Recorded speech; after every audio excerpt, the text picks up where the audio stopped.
किससे बंधे हैं हमें यह भी पता है।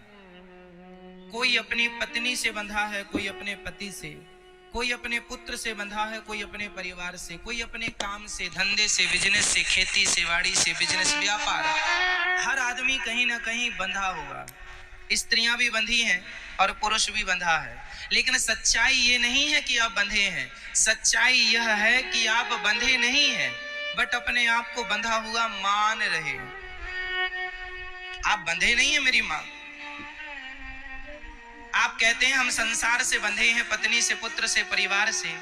अच्छा, अभी के अभी यमराज आ जाएं और ले जाने लग जाएं तो क्या आप कहेंगे कि हम जरा बंधे हैं, खोल तो लें?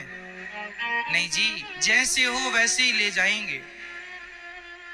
इसका अर्थ यही है, हम में से कोई भी बंधा हुआ नहीं है, बंधे नहीं है, परंतु अपने आप को बंधा हुआ मानते हैं। कैसे? इसके लिए एक छोटी सी कथा हम आपको सुनाएंगे जो आपसे जुड़ी हुई है। एक बार क्या हुआ, एक धोबी था।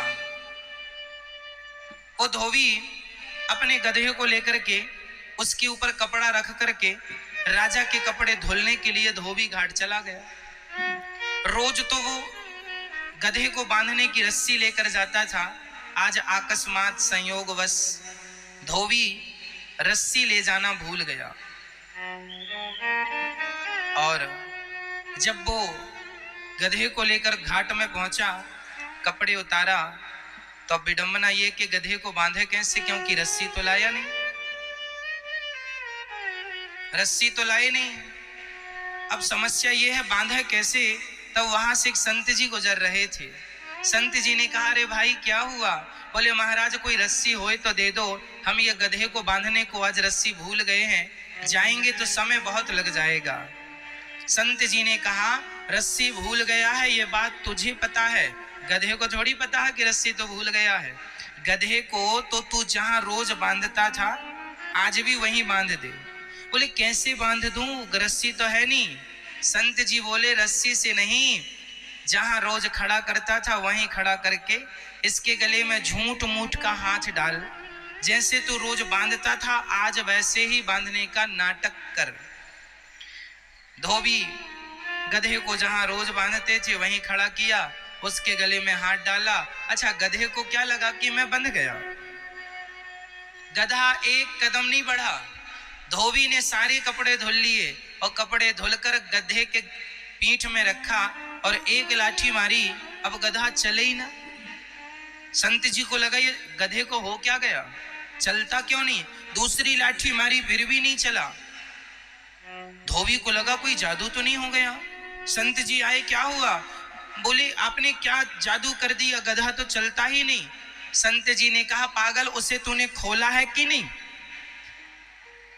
अरे बोले बांधा ही नहीं था मैंने, खोलूं कैसे? संत जी ने कहा, पागल बांधा नहीं था तो क्या हुआ, बांधने के लिए झूठ मूठ हाथ तो डाला था उसके गले में, ऐसे खोलने के लिए भी तो झूठ मूठ का जैसे सच्ची खोलता था आज झूठ मूठ का खोल। उसके गले में हाथ डाला, गधे को लगा मैं खुल गया, गधा चल पड़ा, गधा चल पड़ा।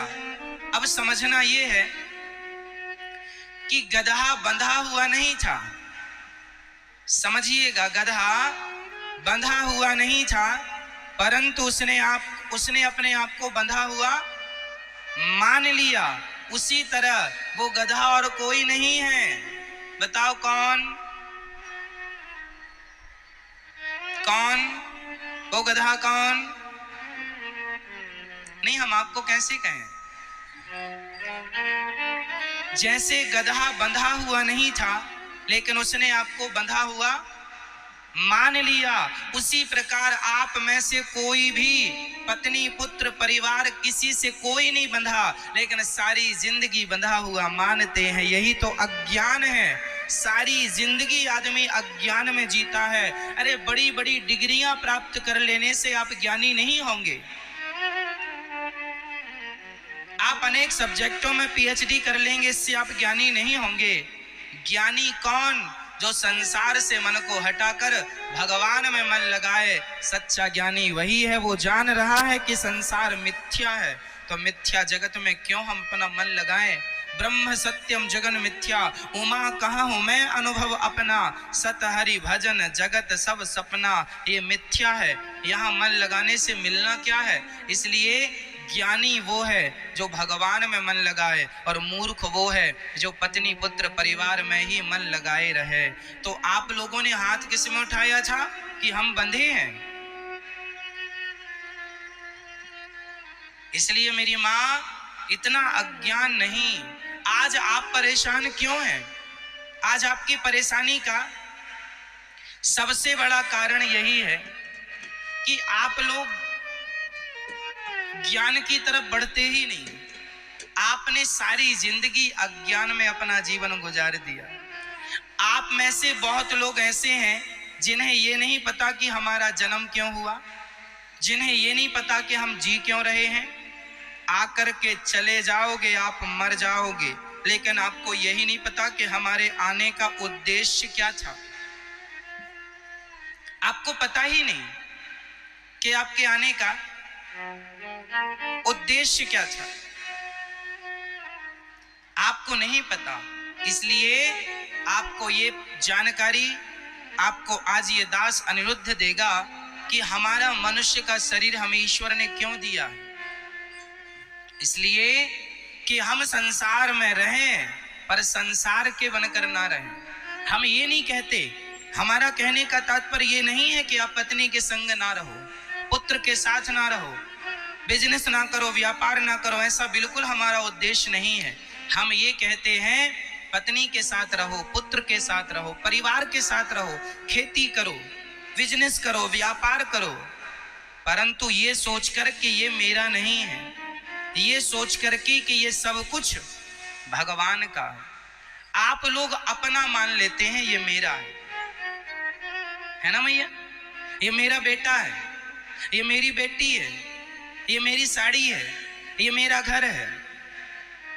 यही अज्ञान है, ये अज्ञान है। आपका है कुछ नहीं। चलो आप बेटा बेटी छोड़ दो, ये बताओ कि ये शरीर आपका है, ये आपका शरीर, बोलो हाँ या ना। आपका है नहीं?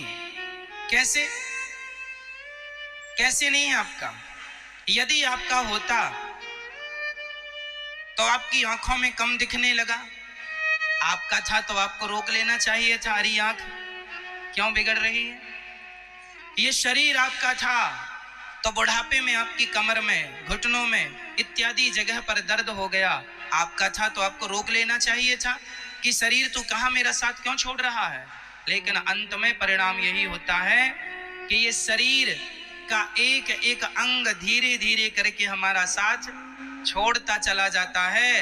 अरे भाई, ये शरीर भी हमारा नहीं है। गहराई से विचार करो, गंभीरता से सोचो, ये शरीर भी हमारा है क्या? बोलो जी दादाजी, शरीर आपका है? हाँ या ना? सच्ची कह रहे हैं हम? ये शरीर आपका था तो आपके सिर के बाल कम हो गए, रोका क्यों नहीं? शरीर आपका था तो आप जवानी से बुढ़े हो गए, आपने रोका क्यों नहीं? शरीर आपका था तो बुढ़ापे से मृत्यु के शिखर पर खड़े हो, रोका क्यों नहीं? शरीर पर भी तुम्हारा अधिकार नहीं है। सच्चाई ये है, इस शरीर पर भी हमारा कोई अधिकार नहीं है। जब ये शरीर हमारा ना हो सका तो संसार का कोई भी पदार्थ हमारा कैसे हो जाएगा? पत्नी पुत्र परिवार हमारी कैसे हो जाएगी? यही अज्ञान है। मेरा ये नहीं है तो मेरा क्या है? मेरे तो गिरधर गोपाल, दूसरो न कोई, गोविंद मेरो है, गोपाल मेरो है। संपत्ति सब रघुपति के आही, सब भगवान का है। ये सोच के जीवन यापन करना चाहिए और भगवान के हर निर्णय में प्रसन्न रहना चाहिए। जो भगवान दे रहे हैं उसमें खुश रहा करिए,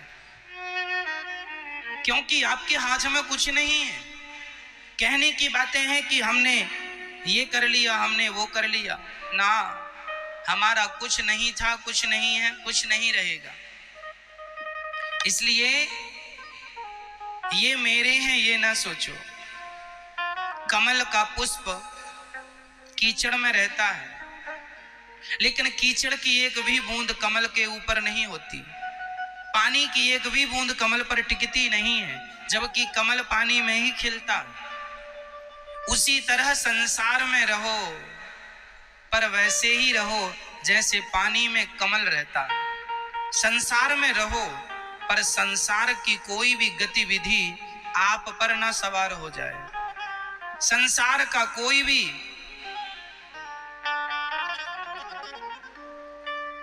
चिंता, कोई भी टेंशन, कोई भी बात आपके हृदय तक ना पहुंचे। आप ये जानो कि ये तो होना ही है। आप कमल की तरह रहो। जो जग में रहूं तो ऐसा रहूं जैसे जल में कमल का फूल रहे। मेरे सब गुण दोष समर्पित हों भगवान तुम्हारे चरणों में।